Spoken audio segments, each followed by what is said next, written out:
Hey guys, it's Ketodadfitness here. I just wanted to have a quick little video chat with you, and I wanted to talk about the reasons that I engaged in to go into ketosis. This is kind of like a play off of an article I just released recently. I posted on my website, Ketodadfitness.com, which was about why I am doing this, why I'm trying to put this information out there, why I'm trying to help people basically. It comes down to, well, I'll just tell you the story. So most of my life, I was struggling with weight. You know, when I was like a teenager, I was pretty athletic.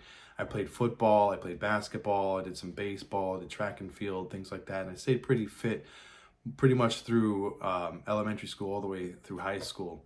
And even in college, I got into weightlifting. Well, I wasn't weightlifting for the football team, but then when I got into college, I did it more for aesthetics.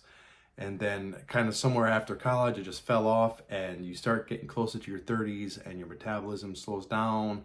And it just seems like if you don't have good habits, that you just start gaining weight like crazy. And it just gets harder and harder and harder to get it off and then to keep it off. And it seems like gravity's pulling against what your efforts are trying to accomplish, right? So what ended up happening is I just kept gaining weight, and then I would just go nuts on a yo-yo diet, and I would just start losing weight. I would just starve myself, work out, I'd run for 2 hours in the gym, or try to work out and run, try to get my heart rate up as high as I could, 160, 170 beats per minute.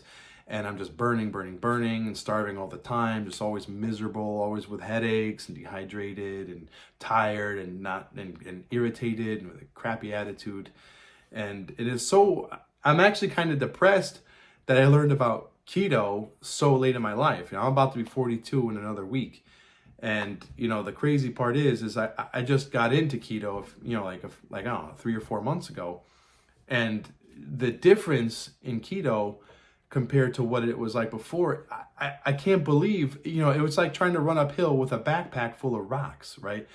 When you get onto a ketosis diet, you take the rocks out of the backpack, right? Let me explain what I mean.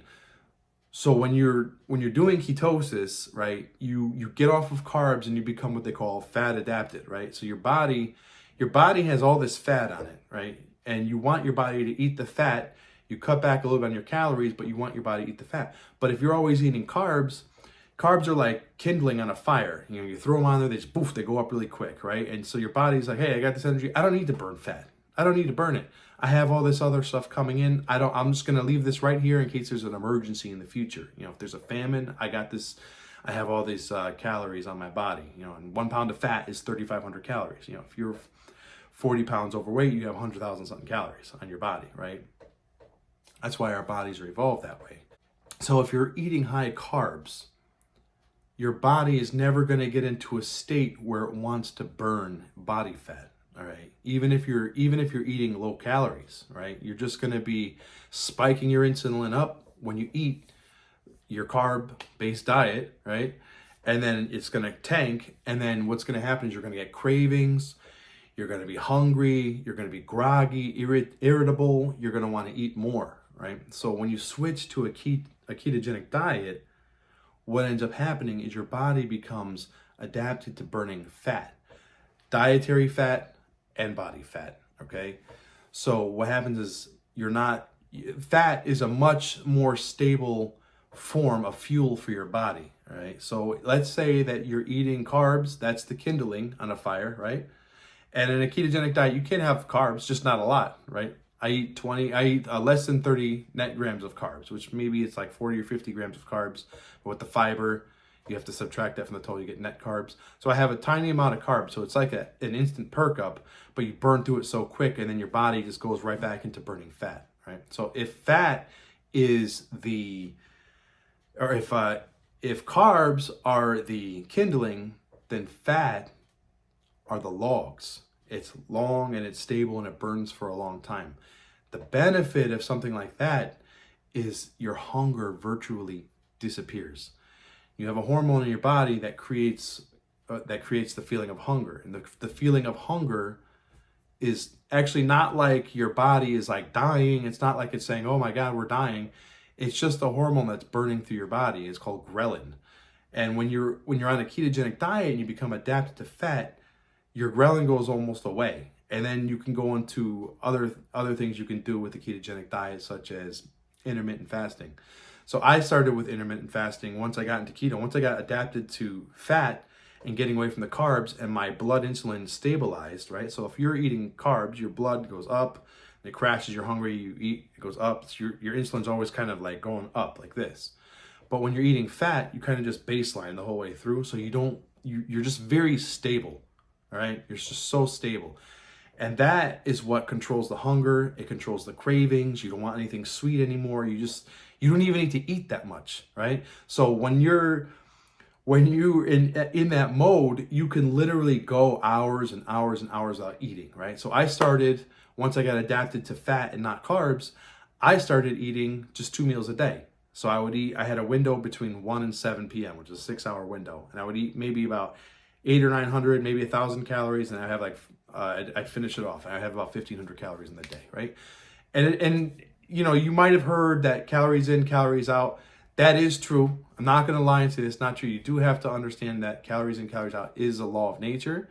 But it's so much easier to deal with that when you're not hungry all the time, right? So I can jam all my calories into a window. And when you start off with fasting, you maybe you'll do 2 meals, you might do 3 meals, but you want to just close the window down. You skip breakfast, you have your breakfast, your lunch, your dinner, all kind of within like 6 or 7 hours, right? So for me, I started that way, and I was like, hey, this is not too bad. I'm fine with this. And I decided maybe I'll try to squeeze all my calories into one meal. And so now I'll have 1,500 calories, and I'll carry a 500 calorie deficit. And if I exercise, then even more into one meal. So now I eat it around 1 p.m. and I'm just fasting for 23 hours. So I'm getting my calories in, my blood glucose, blah, blah, everything goes up a little bit, like just a little bump because it's mostly fatty, 70% fat. It goes up like this and it tanks off. And then for 23 hours is baseline and I'm just burning fat, burning fat, burning fat, burning fat. And it's just like the pounds are just melting off. And I'm going to eventually do a body reveal video. I'm not going to do it today because I'm not there yet. But a few more months, I'm going to do a body reveal video. And I want everybody to see what a ketogenic diet really can do. But that's the main benefit, is once you control your hunger, you can get into fasting. You get the health benefits of autophagy from fasting. And then you also, I said reduce your hunger. You get the autophagy. And the fasting helps you just burn fat for hours and hours and hours, and it just melts off, and you just feel so baseline. You don't feel hungry, you don't feel irritable, you don't feel screwed up, right? I mean, there are some things you got to pay attention to, okay? Like when you're eating 1,500 calories in one meal, you have to have a variety of food, whole food, and you got to make sure you're getting all the vitamins and nutrients you need. And I actually supplement a little bit with, I have acerola cherry powder. It's the winter season, so I need the extra vitamin C. And then I have cod liver oil for vitamin D. I'm trying to keep my immune system up for this time of the year. And then you can get other stuff, but you just want to vary it up. Leafy greens, proteins, and fats.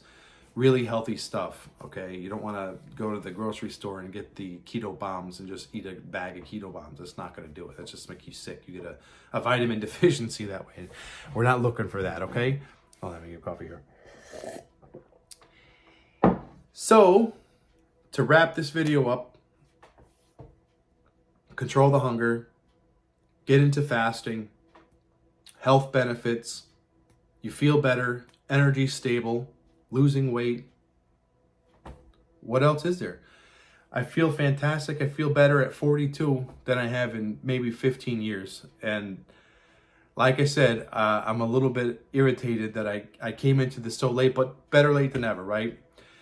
Going back into what I was saying before, why I'm doing this, I want to help people. My daughter was born a year ago. She just celebrated her first birthday. I love her. I felt like I was floating through life with no purpose for so many years. And then, you know, when I saw her born, something inside of me changed. And I know a lot of guys say this and a lot of women say this, that, oh, something, I can't explain it. It's just, it's true. What they say is true. Just take my word for it, okay? And when she was born, I felt like I didn't have the right anymore to waste my time in my health. And I had to get healthy for her and my wife, of course. I had to be healthy for my family because I have to live long enough to take care of them and to get them to where they need to be so that, you know, one day when I do shuffle the mortal coil, that they're going to be in a good position. And I know that they'll be okay without me, and I'll have constructed an environment around them that they'll be safe and I won't die with any regrets. And I'm not trying to get all depressed, all right? But that's just how I look at it, okay? So I'm releasing articles every day, videos every day. If you want to see what I'm eating, I post a video every single day on TikTok, YouTube, and Instagram. They're all on there. I do recipe videos on YouTube. I put them everywhere. Ketodadfitness, the website, my social media links are in there. Yeah, just my social media links are in there. Just you can find everything from there, right? That's like my central hub. So check it out. I'm going to do more videos like this, and I'm glad to be doing this. And I hope that if you have any questions, you guys will leave comments below, subscribe, thumbs up, like this video, smash the like button, all that stuff. I'm going to be releasing more videos, more content. I really want to get the word out there that, you know, we really do need to take our health seriously. And the stuff that we've been learning over the years about a high carb diet and the food pyramid and all that stuff, it's out of date. And I mean, there's other thing I just released. There's an article coming out tomorrow that I don't want to sound like a conspiracy theorist, but it may not be necessarily altruistic, the whole food pyramid thing. It might just be based on economics and trying to pad the bottom line of big agricultural companies. I don't want to go too crazy with that, all right? But what we know is not necessarily fact. There's a lot of things going on, a lot of studies being done, and everybody needs to look at those. Follow my content. You're going to see it. I'm going to be posting it. I'm going to be posting all sorts of articles. I want everybody to know about this. I want everybody to be healthy. I love you all. Have a great new year. Smash the like button, subscribe, and I'll see you on the other side.